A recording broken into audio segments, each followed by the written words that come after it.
આજે 7મો દિવસની કથા અને કથા પહેલાં જે ભગવાન ગોલોકમાં વિષ્ણુ ભગવાન અને શ્રી કૃષ્ણ ભગવાન મલ માસની આખી વાત કીધા પછી ભગવાન કહે છે કે તમે મલ માસને અહીં લઈ આવે એ સારું જ કર્યું.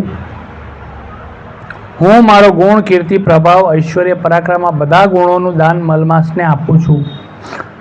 તેમજ લોકમાં ને વેદમાં મારું નામ પુરુષોત્તમ નામે જાણીતું છે. તો હું આ મલમાસને નામાભિધાન પણ કરું છું અને એનું નામ પુરુષોત્તમ પાડું છું. એનો સ્વામી હું છું. મારી સમાન પામી આ મલમાસ બીજા બધા મહિનાઓમાં શ્રેષ્ઠ થશે. વળી તે જગતમાં પૂજ્ય અને વંદન લાયક થશે. જે કોઈ પણ આ મલમાસની યથાવિધિ પૂજા કરશે તેના પાપો બળીને ભસ્મ થશે. યોગી લોકો સંયમમાં રહી તપ કરી ઘણું સહન કરે છે, છતાં તેઓ મારા આ ધામને પામી શકતા નથી. પરંતુ પુરુષોત્તમ માસની પૂજા અને વ્રત કરવાથી જન્મ મરણના ભયમાંથી મુક્તિ, આદિવ્યાધિ તથા ગળપણથી મુક્તિ મળે છે અને મારું પરમ ધામ પામે છે. આ માણસનો અધિષ્ઠાતા આજથી હું થાઉં છું. તેને પ્રતિષ્ઠા અર્પણ કરું છું. એનું નામ પુરુષોત્તમ માસ પણ આપું છું. ભક્તોની ચિંતા રાત દિવસ હું કરું છું. તેમના અપરાધોને હું માફી બક્ષીશ તથા બધા જ ભક્તો મને પ્રિય રહેશે.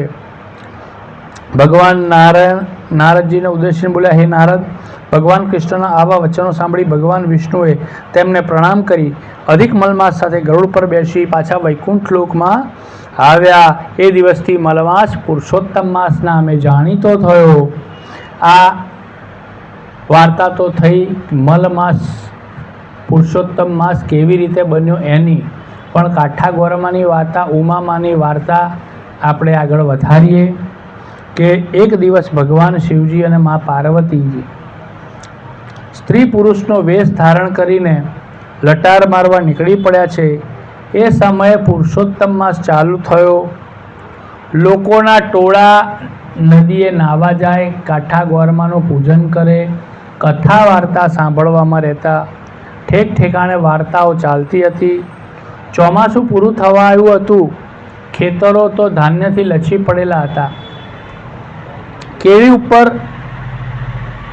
શિવ અને પાર્વતી જઈ રહ્યા હતા. કેડીમાં ખેતરોમાં બાજરિયા લચી રહ્યા હતા. એ વખતે પાર્વતીજીનું ઝાંઝર એક બાજરિયામાં ભરાયું.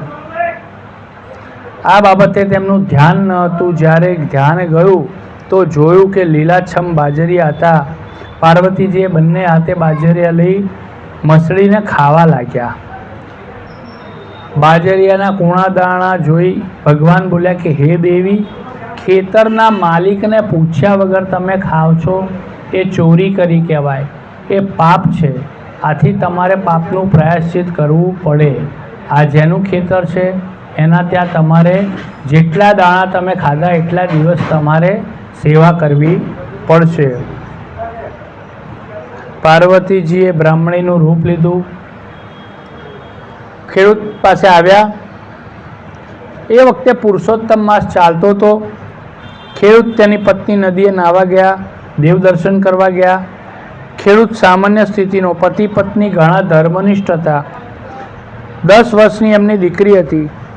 પાર્વતીજીએ તેમને કહ્યું, હું એકલી છું, મારે કોઈ નથી, મને કંઈક કામ આપો. 2 ટંક ખાવાનું હશે ચાલશે, અને જે કહેશો તે કામ કરીશ. ખેડૂત ખૂબ દયાળુ હતો. એણે કહ્યું, બહેન, તમે તમારે ખુશીથી રહો, ખાવાની ખોટ નથી, પણ તમારું નામ તો જણાવો. ત્યારે પાર્વતીજી કહે, મારું નામ ઉમા છે, જાતની બ્રાહ્મણ છું. પાર્વતીના પગલાં જેવા ખેડૂતના ઘરમાં પડ્યા તો તેના ઘરમાં સમૃદ્ધિ ઉછળવા લાગી. 10 ગણો પાક થયો. ઉપરાંત ગામમાં પણ સુખી થયું. રોગ બીમારી જે કંઈ પણ હતું એ બધું દૂર થયું. બધા હળી મળી ગયા અને એમને ઉમામાં કહીને બોલાવતા. પુરુષોત્તમ માસ પૂરો થયો. ધામધૂમથી ઉજવણું કરવામાં આવ્યું. વખત વીતતો ગયો. પાર્વતીજીને આનંદ પ્રેમથી બધું કામ કરે, બધાને રાંધીને જમાડે. એક દિવસ ગામના લોકો ભેગા થઈ કાશી યાત્રા કરવા જવાનું આયોજન કર્યું. બ્રાહ્મણ બ્રાહ્મણીને 10 વર્ષની દીકરી એટલે એ લોકો જવા તૈયાર થયા નહીં.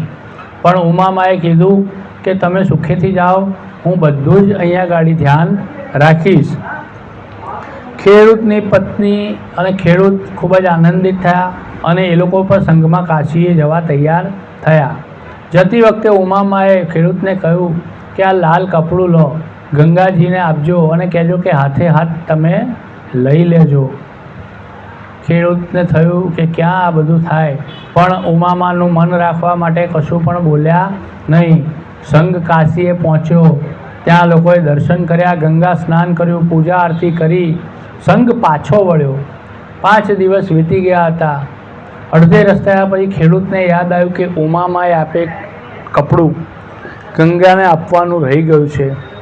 સંઘપતિને વિનંતી કરી કે તમે જો રોકાઈ જાઓ તો હું આ કપડું માં ગંગામાં આપી આવું.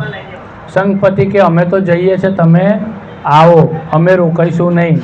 ખેડૂત અને ખેડૂતની પત્ની ફરી પાછા કાશીએ આવ્યા. આ બાજુ સંઘપતિ સંઘ ઉપાડે પણ બળદો ચાલે જ નહીં, ત્યાં જ રોકાઈ રહ્યા, જાણે માદા થઈ ગયા હોય.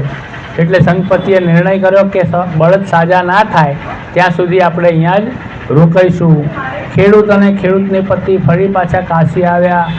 મણિકર્ણિકા ઘાટ ઉપર માં ગંગાને પ્રાર્થના કરી છે કે ઉમામાએ કપડું આપ્યું છે, હાથોહાથ લો. ત્યાં જ ચમત્કાર થયો. નદીમાંથી 2 હાથ આવ્યા અને હાથોહાથ લાલ કપડું લીધું. ખેડૂત અને ખેડૂતની પત્નીના આનંદનો પાર ના રહ્યો. આ શું ચમત્કાર! પાછા આવ્યા તો જોયું તો વનમાં સંઘ હજી ત્યાં જ હતો. સંઘપતિને પૂછ્યું કેમ રોકાઈ રહ્યા છો? તો કે તમે ગયા છો ત્યારથી આ બળદ માદા પડ્યા છે, આગળ ચાલતા નથી. ખેડૂતે બળદ ઉપર હાથ ફેરવ્યો અને બળદ સાજા થઈ ગયા. પછી ખેડૂતે ઉમામાએ આપેલું કપડું ગંગાજીએ હાથમાં સ્વીકાર્યું એની વાત કરી. બધા જુદી જુદી તરહની વાતો કરવા લાગ્યા અને પોતાના ગામ આવ્યા. ખૂબ ધામધૂમથી બધાએ મા ઉમામાને વાત કરી કે તમારું કપડું ગંગાજીએ પ્રત્યક્ષ લીધું છે અને બધા એમને ખૂબ માન આપવા લાગ્યા. પોતપોતાના ગામ ગયા. આમ કરતા પુરુષોત્તમ માસનો છેલ્લો દિવસ આવ્યો. ઉમામાં બોલ્યા, બહેન આજે હું ખેતરે ભાત દેવા જઈશ. ઉમામાં ભાત લઈ ખેતરે ગયા. ત્યાં શિવજી જ્યાં એમને છોડીને ગયા હતા ત્યાં ગાડી આવ્યા. ઉમામાં ભાત લઈને ગયા તે ગયા. ખેડૂત ભાતની રાહ જોતો રહ્યો. સાંજે આવી પત્નીને પૂછે છે કે આજે ભાત કેમ ના મોકલાત? કે ઉમામાં તો સવારના લઈને નીકળી જ ગયા છે. વાત જાણી ખેડૂત અને ખેડૂતની પત્નીને ચિંતા થઈ. બંને ઉમામાની શોધ કરવા નીકળી પડ્યા. આખું ગામ ફરી વળ્યા છતાં પણ ના મળ્યા. ત્યારે ખેડૂતે કીધું જ્યાં સુધી ઉમામા નહીં આવે ત્યાં સુધી અન્ન જળનો હું ત્યાગ કરીશ. 3-4 દિવસ વીતી ગયા. ત્યાં મા પ્રગટ થયા અને પાર્વતી સ્વરૂપે દર્શન આપ્યા. પતિ પત્ની તેમના પગમાં પડ્યા. પાર્વતીજીએ અસલી સ્વરૂપ ધારણ કરી પતિ પત્નીને આશીર્વાદ આપ્યા. આશીર્વાદ આપી પાર્વતી જતા હતા ત્યાં ખેડૂતની પુત્રીની વિનંતીથી પોતાને ભાઈ થાય એવો આશીર્વાદ માંગ્યો. આશીર્વાદ આપ્યા. આશીર્વાદના બળે ખેડૂત પત્નીને 9મે માસે પુત્રનો જન્મ થયો. પવિત્ર પગલાં જો પડે પાવન થાય ઘરબાર, સફળ થાય અવતાર, સુખ સંપત્તિ સર્વ મળે. બોલો શ્રી પુરુષોત્તમ ભગવાન કી જય.